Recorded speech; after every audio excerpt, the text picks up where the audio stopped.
We work with a team of bioinformatics people at the School for Biomedical Informatics here in UT. Generally, we're looking through anything in health records from this new database that we had acquired, the Cerner Health Packs, to look for anything in patients' history that may have determined a lower risk for Alzheimer's disease or decreased incidence. And so one of the things that came back were like flu shots. So originally that was the aim, was to see if flu shots were actually associated with the reduced incidence of Alzheimer's disease. Digging through the literature, we found a few other things. There was one paper that had described a dose response that over the course of these patients that they were following, that people that had received 3 vaccines were associated with lower risk of dementia.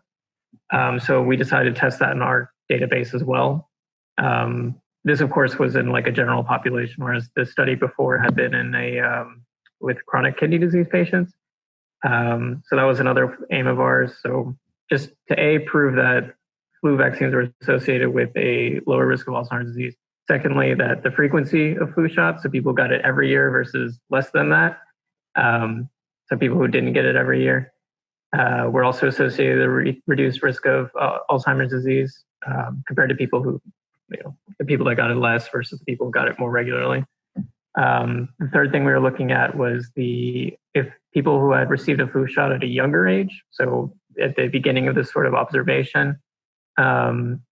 So these are all people over 60. So people who received it earlier, like closer to 60, were also associated with a reduced risk of Alzheimer's disease. And then additionally, to see if we could show that how flu shots may have affected common risk factors for Alzheimer's disease. So in patients with like diabetes or like prior head injury, all these sort of risk factors, we did find a reduced incidence of Alzheimer's disease with flu shots.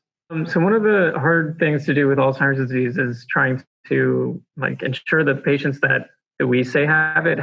Of course, the golden diagnosis is with the biopsy post-mortem, but of course that is difficult with health records.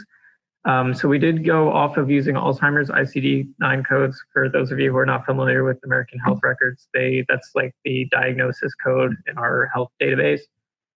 So everyone who had received an Alzheimer's diagnosis, we followed them. And then to show that flu shots weren't necessarily linked to increased medical service use or anything like that, we actually matched patients on the distribution of we looked at medication usage over the course of their patient history, essentially to sort of proxy their use of medical therapies. So some of the drugs that we had matched them on were things that are very commonly given in hospitals, especially for like surgical treatment. So this is things like morphine or fentanyl, where these are things that patients would be taking at home usually.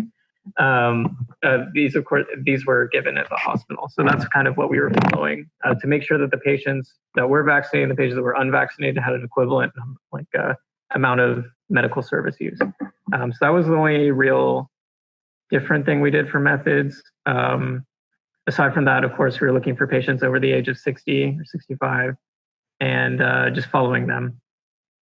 We did find a reduced incidence of Alzheimer's disease with flu shots, so with at least one flu vaccination in the recorded observation period. That was shown to be associated. There was also a reduced incidence of Alzheimer's disease with frequency, so the frequency of use, as well as the earlier someone had gotten the flu shot was also linked to a reduced incidence of Alzheimer's disease. And then for patients that had risk factors for Alzheimer's disease that we had demonstrated in our database, like diabetes and like alcohol use, and then prior head injury, these were also associated with reduced incidence of Alzheimer's disease. And then because we couldn't simulate a clinical trial, of course, we're using health records from the past, we used something called a time to the event analysis using something that people call like Cox proportional hazard. So essentially we followed patients for the observation period and plotted their likelihood of being diagnosed with Alzheimer's disease. And we were just trying to look for any differences between people who had gotten at least one flu vaccine versus people who had not. And between the ages of 75 and 84, patients who started getting flu shots around then actually had a reduced probability of getting Alzheimer's, receiving an Alzheimer's diagnosis. About 6%. I think diabetes was associated, this is for all age groups that we looked at, diabetes was associated with a 2.5% reduction in the probability of AD diagnosis. And then alcohol use was also associated with a 5% reduction.